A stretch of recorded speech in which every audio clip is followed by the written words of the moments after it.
तो जैसा कि हमने पिछले एपिसोड में देखा था कि लॉन्ग हाउचेन अपने सारे ही साथियों को 63 नाइट्स के बारे में बताता है जो कि असल में स्टार रैलम के अंदर गए थे।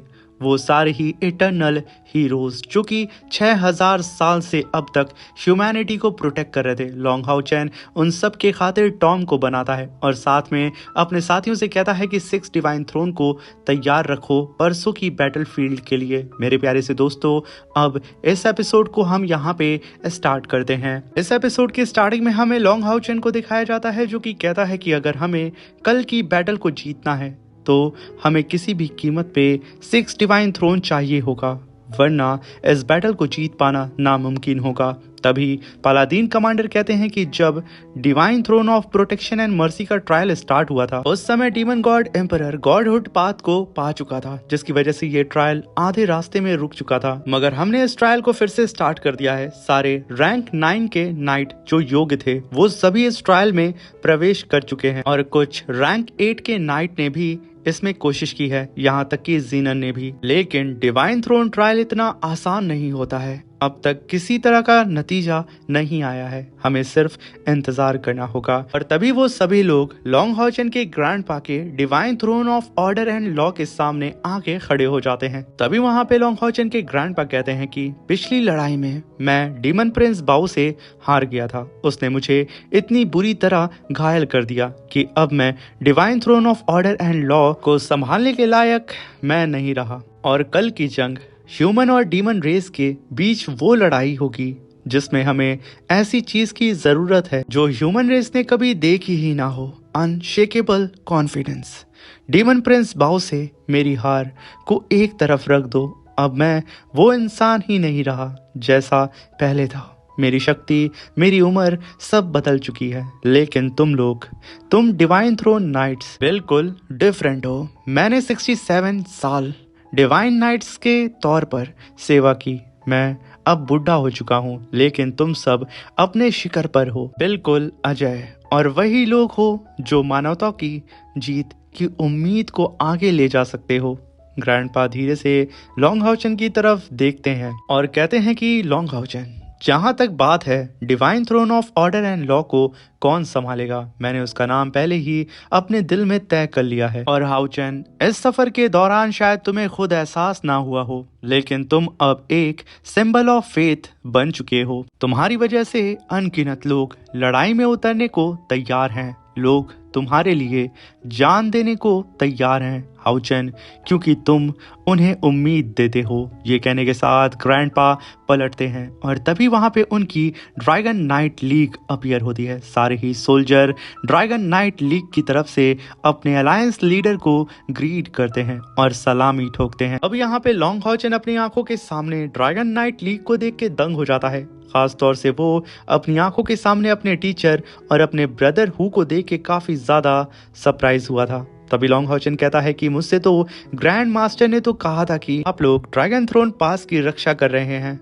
आप सब यहाँ कैसे? तभी वहाँ पे ग्रैंडपा कहते हैं कि लॉन्ग हाउचेन, आज ये सब के सब तुम्हें सपोर्ट करने के लिए आए हैं, तुम्हारे साथ कंधे से कंधा मिला करके उन डीमन से लड़ने के लिए आए हैं। तभी वहाँ पे ब्रदर हु कहते हैं कि हम यहाँ आए हैं अपना वो वादा पूरा करने हाउचेन, वो वादा जो मैंने सालों पहले तुमसे किया था। मैंने कसम खाई थी कि एक दिन मैं तुम्हारे बराबर खड़ा रहूंगा। तभी वहाँ पे लॉन्ग हाउचेन अपने बचपन के पल को याद करता है जब ब्रदर हु ने लॉन्ग हाउचेन से वादा किया था। तभी वहाँ पे टीचर लॉन्ग हाउचेन से कहते हैं कि लॉन्ग हाउचेन, मैंने तुमसे वादा किया था कि जब तुम अपनी डेस्टिनी के आमने सामने खड़े होगे ना तो तुम उस समय अकेले नहीं होगे, तुम्हारे पीछे तुम्हारी पूरी सेना खड़ी होगी। और देखो हम सब आ चुके हैं। तभी वहां पे ब्रदर हु कहते हैं कि ड्रैगन नाइट लीग कुल 27,725 सोल्जर्स यहाँ पे मौजूद हैं। सभी divine throne of order and law के ट्रायल में हिस्सा लेंगे। ये सुनकर के लॉन्ग हाउचेन कहता है कि टीचर,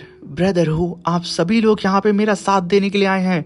तभी वो सारे ही सोल्जर्स लॉन्ग हाउचेन को देख के हाँ बोलते हैं और उसके सामने नील डाउन होकर के उसे रिस्पेक्ट पेश कर रहे होते हैं। हाउचेन यहाँ पे एकदम भावुक हो चुका था, उसे समझ में नहीं आता है कि वो क्या बोले। तभी उन सोल्जर्स के बीच में से एक सोल्जर खड़ा होता है, कहता है कि हाउचेन शायद आप मुझे नहीं जानते हैं, लेकिन 7 साल पहले मैं डीमन सेपरेशन पास पर बस एक साधारण सैनिक था। अगर उस दिन आपने divine throne of protection and mercy को नहीं बुलाया होता और डीमन गॉड को हराया ना होता तो शायद आज मैं जिंदा नहीं बचता। तभी वहां पे दूसरा सोल्जर खड़ा होता है, कहता है कि सीनियर 6 साल पहले जब डीमंस ने जेन्नान पास को तोड़ दिया था तब मैं एक आम आदमी था, आपने मुझे बचाया। मैं आपकी तरह डीमन हंटर बनना चाहता था, लेकिन उम्र और प्रतिभा की कमी के कारण मैं कैप्टन ये के साथ ड्रैगन नाइट लीग में शामिल हो गया। और अगर आज हम सब यहाँ पे आपके सामने खड़े हैं और यहाँ पे सुरक्षित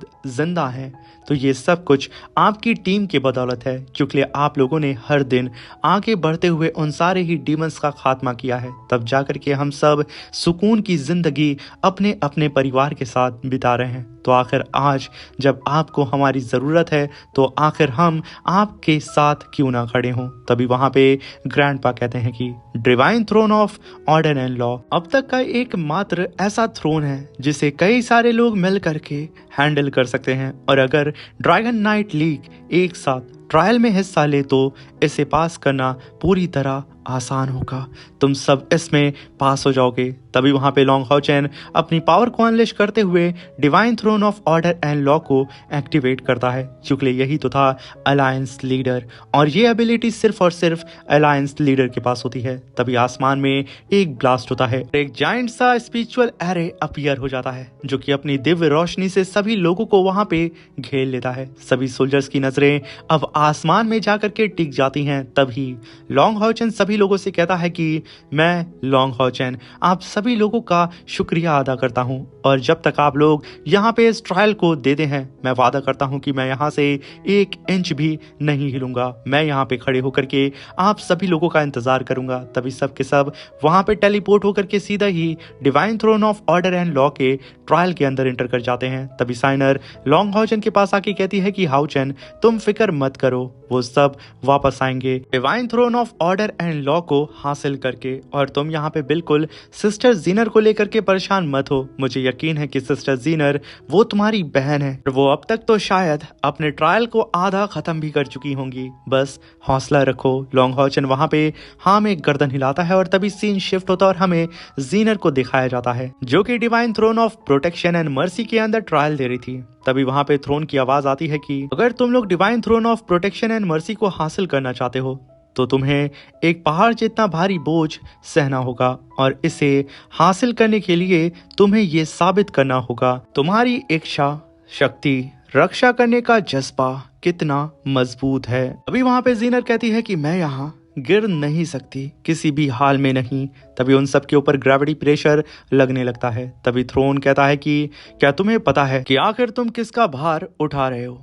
the weight of all living soul, हर एक जीवित प्राणी की उम्मीद और जिंदगी का बोझ। और तभी हम देखते हैं कि सभी लोगों की यहाँ पे हालत खराब होती जा रही थी। सब के सब वहाँ पे अपने घुटनों के बल आ जाते हैं, यहाँ तक कि जो सबसे आगे जीनर होती है उसकी भी हालत यहाँ पे खराब हो चुकी थी।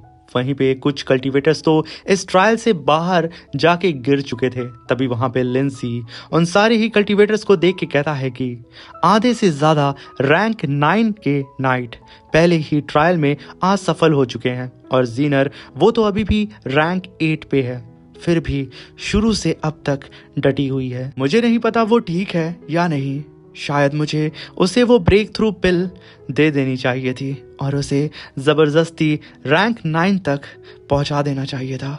मैंने ये क्या कर दिया? वो यहाँ पे जीनर को याद करके रोए जा रहा होता है और थ्रोन ट्रायल के डोर को पीट रहा होता है अपने हाथों से। तभी वहाँ पे यंगर लिंजी से कहती है कि लिंजी, लेकिन जो जीनर ने किया है, एक रैंक 8 का नाइट होकर इतनी देर तक टिके रहना, ये साबित करता है कि वो किसी भी सामान्य रैंक 9 नाइट से कम नहीं है। चलो उस पर भरोसा करते हैं और नतीजे का इंतजार करते हैं। तभी वहां पे एंट्री होती है हानियू की। तभी हानियू कहता है कि उम्मीद है सब ट्रायल पास कर लें। अगर 6 डिवाइन थ्रोन कल अगर एक साथ इकट्ठा ना हो पाया डीमंस और ह्यूमंस के जंग के दौरान, तो हमारे सोल्जर्स का मनोबल बहुत ज्यादा गिर सकता है और कैप्टन पर बहुत ज्यादा दबाव बढ़ जाएगा। इसलिए हमें सिर्फ अच्छी चीज की कामना करनी चाहिए कि सब कुछ अच्छा हो। तभी वहां पे लिंजी और भी ज्यादा उदास हो जाता है और उस थ्रोन गेट के पास जा करके रोना शुरू कर देता है। मगर सडन वो थ्रोन गेट चमकने लगता है और उसके अंदर से कई सारे सोल्जर्स बाहर गिरने लगते हैं, जिन्हें देख करके सब एकदम दंग हो जाते हैं कि आखिर ये क्या हो रहा है। तभी यंगर कहती है कि क्या इसका मतलब है कि सब ट्रायल में असफल हो गए हैं। तभी लिंजी चारों ही तरफ देखते हुए कहता है कि आखिर यहाँ पे मुझे जीनर क्यों नहीं नजर आ रही है? क्या वो अभी तक इस ट्रायल के अंदर है? वो बेचारा यहाँ पे अपना सर पकड़ लेता है। उसे यहाँ पे डर लगने लगता है कि कहीं जीनर को कुछ हो ना जाए, कहीं वो घायल ना हो जाए, कहीं वो मारी ना जाए। यहाँ पे तो लिंजी के मन में अब बहुत सारे सवाल आ रहे होते हैं, क्योंकि जितने भी नाइट्स इस ट्रायल के अंदर गए थे वो सब के सब अब बाहर आ चुके थे। सारे ही नाइट्स असफल हो चुके थे। सबके ही चेहरे पे अब डर और निराशा साफ झलक रही होती है। तभी हम ट्रायल के अंदर का सीन देखते हैं, जहाँ पे थ्रोन यहाँ पे जीनर से कहता है कि मैं यहाँ पे महसूस कर सकता हूँ तुमने अपना क्लास अभी हाल ही में बदला है और गार्डियन नाइट बनी हो।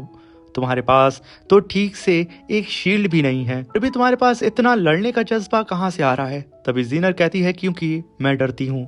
5 साल पहले जब ह्यूमन और डीमंस के बीच युद्ध चल रहा था और मैंने अपने कानों से सुना था कि मेरा भाई मेरी सबसे कीमती चीज युद्ध में हार चुका है और वो मर चुका है। सब लोग मानते थे कि वो अपनी टीम को आगे बढ़ाएगा और ह्यूमन के लिए नई उम्मीद की सुबह लाएगा, पर वो सच में गिर गया, वो मर गया और उसके साथ वो इंसान भी चला गया जिससे मैं प्यार करती थी। और जब ये सब हुआ तो मैं हजारों मील दूर थी, कुछ भी मैं नहीं कर पाई। मैं सिर्फ बेबस खड़ी थी।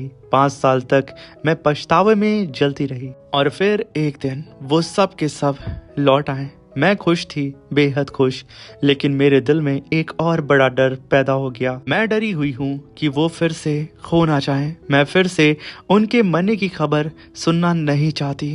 इसलिए मैंने गार्डियन नाइट बनने का फैसला किया और पहले मैं स्वॉर्ड उठाकर डीमंस को मारती थी, अब मैं शील्ड उठाती हूँ उन्हें बचाने के लिए जिनसे मैं प्यार करती हूँ। और यही मेरा एकमात्र मकसद है, क्योंकि मैं अपने परिवार, अपने भाई और मैं जिसे सबसे ज़्यादा प्यार करती हूँ, अपने लव को मैं खोना नहीं चाहती हूँ।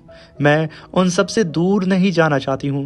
मैंने तो अपना एक हाथ भी खो दिया है, शायद मैं अपना दूसरा हाथ भी खो दूँ, मगर मैं अपने परिवार को अपने से अलग नहीं होने दूंगी। मैं उनसे बेपनाह प्यार करती हूँ। तभी वहाँ पे जीनर अपने उस रोबोटिक आर्म को ज़मीन पे रखती है। उसके अंदर एक अलग सी ऊर्जा पैदा होती है, उसके हाथ कांपने लगते हैं, उसके शरीर में एक अलग सी स्पिरिचुअल एनर्जी दौड़ने लगती है। तभी वहाँ पे जीनर अपनी पावर को अनलेश करते हुए कहती है कि आज मैं अपने इस रोबोटिक हैंड को भी तबाह कर दूंगी अपने लोगों को बचाने के खातिर।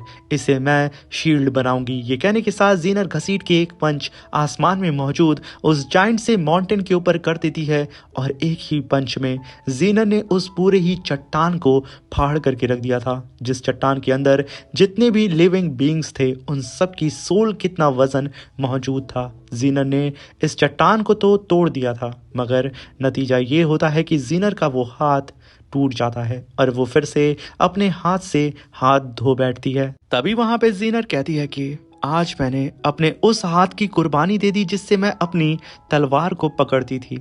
आज से मैं सिर्फ ढाल पकड़ूंगी और जिन्हें मैं प्यार करती हूँ, जो मेरे लिए मेरी जिंदगी है, मैं उन सबको ढाल बन करके उन्हें प्रोटेक्ट करूंगी। तभी वो थ्रोन की एलिफेंट स्पिरिट कहती है कि सिर्फ वही लोग जो सच्चा डर समझते हैं वही दूसरों की सच्ची रक्षा कर सकते हैं। कॉन्ग्रेचुलेशन नाइट, बधाई हो, आज तुम्हारा यही डर अब तुम्हारा आर्मर बन चुका है। ये कहने के साथ वो एलिफेंट थ्रोन स्पिरिट यहाँ पे जीनर को अपना सक्सेसर चुन लेती है, यानी कि अब जीनर बन चुकी थी divine throne of protection and mercy की डिवाइन नाइट। और तभी वहां पे जीनर कहती है कि डीमंस, अगर तुम लोगों को अब मेरे परिवार तक पहुंचना होगा तो सबसे पहले तुम लोगों को मुझसे टकराना होगा। और मैं वादा करती हूँ कि मैं अपनों के सामने ढाल बनकर खड़ी रहूंगी और तुम सबको तबाह कर दूंगी। इसी के साथ मेरे प्यारे से दोस्तों, ये एपिसोड खत्म होता है। और अगर आप और भी ऐसी डिटेल में एक्सप्लेनेशन देखना चाहते हैं तो जल्दी से जल्दी चैनल को सब्सक्राइब करके हमें सपोर्ट करें। Thank you for watching. Bye bye, take care.